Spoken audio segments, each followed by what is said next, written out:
जगन्नाथ स्वामी नयन पथगामी भवा तुम्हें भवा। Hare Krishna, welcome back to my channel. आज के अनेक दिन पर तुम्हारे सामने एक ब्लॉग भिडियो निये चले एलाम। आज सकाल सकाल रेडी हुए निलाम ব্যান্ডেল ইস্কন मंदिरे जाওয়ার उद्देश्य। तो তোমরা কেমন আছো? आशा करी भगवाনের কৃপায় खूब ভালো আছো। তো এখন আমরা মন্দিরের উদ্দেশ্যে বেরিয়ে গেলাম টোটো করে।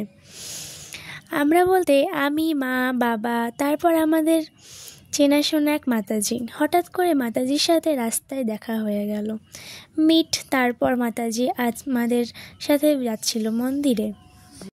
তারপর মা আর মাতাজি গল্প করছিল। আমাদের বাড়ি থেকে ব্যান্ডেল ইস্কন মন্দির যেতে 15 মিনিট সময় লাগে।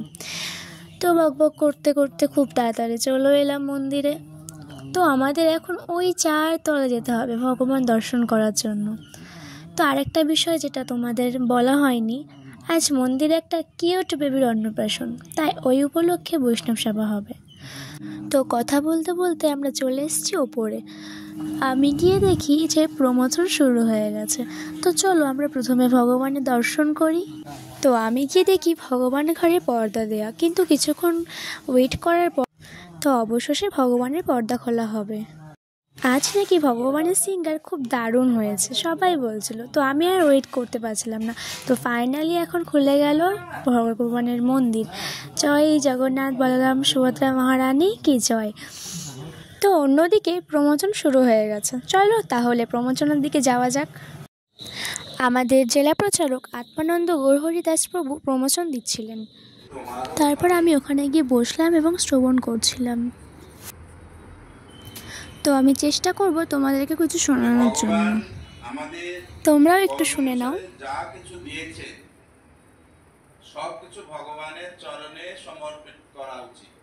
এটা কে প্রার্থনা করছেন? ভক্তিবিনোদ ঠাকুর আমাদের জন্য। তো এখানে ভক্তিবিনোদ ঠাকুর বলছে। তারপর আমি নিজের ফটো নিজে তুলতে লাগলাম। এরপরে শুরু হবে আমাদের অন্নপ্রাশন। এই কিউট বেবিটার প্রভু নিজেই বৈদিক নিয়মে বিভিন্ন নিয়ম করছিলেন অন্নপ্রাশনে, এবং প্রভু নিজের হাতে বাচ্চাটিকে খাইয়ে দিয়েছিলেন। আর আরেকটা বিষয়, সব বাচ্চার লোকজন দেখলে কান্নাকাটি করে, কিন্তু এই কিউট বেবিটা মায়ের কোলে চুপ করে বসেছিল। আর তারপরে বেবির চয়েসের পালা।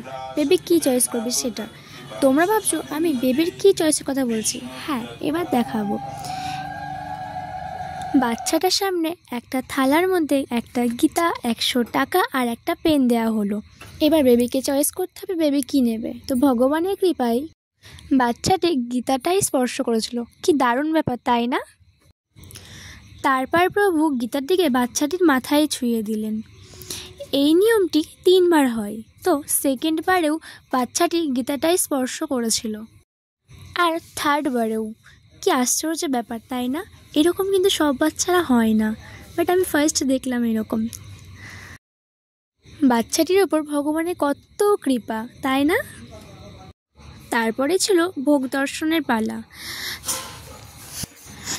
তারপরে ভোগ আরতি, নৃসিংহ আরতি, হরিনাম সংকীর্তন, নৃত্য কীর্তন, কত কিছু। তারপরে প্রসাদ পাওয়ার পালা। সবাই লাইন দিয়ে বসে পড়লো প্রসাদ পাওয়ার জন্য। আমিও আবার বসে পড়বো। আমার কিন্তু খুব খিদে পেয়ে গেছিলো, তাই বসে পড়লাম আমিও প্রসাদ পাওয়ার জন্য। কিন্তু আজকের প্রসাদটা কিন্তু দারুণ ছিল। ও ফ্যান্টাস্টিক। তো আমার কথা বলতে বলতে খাওয়া হয়ে গেল। তো আমি ছাদে চলে এলাম হাতটা ধোয়ার জন্য। যেহেতু এটা 5 তলা, তাই এখান থেকে এই শহরটা দেখতে হেভি লাগে। আর ওটা হচ্ছে ব্যান্ডেল মোড়। তো এবার আমাদের বাড়ি যাওয়ার পালা। এরপর আমি আর বাবা মা নেমে এলাম নিচে বাড়ি যাওয়ার উদ্দেশ্যে। যদিও জগন্নাথকে ছেড়ে যেতে ইচ্ছে করছে না, কিন্তু যেতে তো হবেই। তো সবাই টোটোর মধ্যে বসে পড়লো, আমিও বসবো। তারপর টোটো ছেড়ে দিল, আর মনটা আমার খারাপ হয়ে গেল। তো গাইস, আজকে ভিডিওটা এইটুকুই। তোমাদের কেমন লাগলো একটু কমেন্টে বলে দিও। আর এই চ্যানেলটাকে লাইক, সাবস্ক্রাইব আর শেয়ার করে দিও বেশি করে। তো সবাই সুস্থ থাকবেন, ভালো থাকবেন। হরে কৃষ্ণ।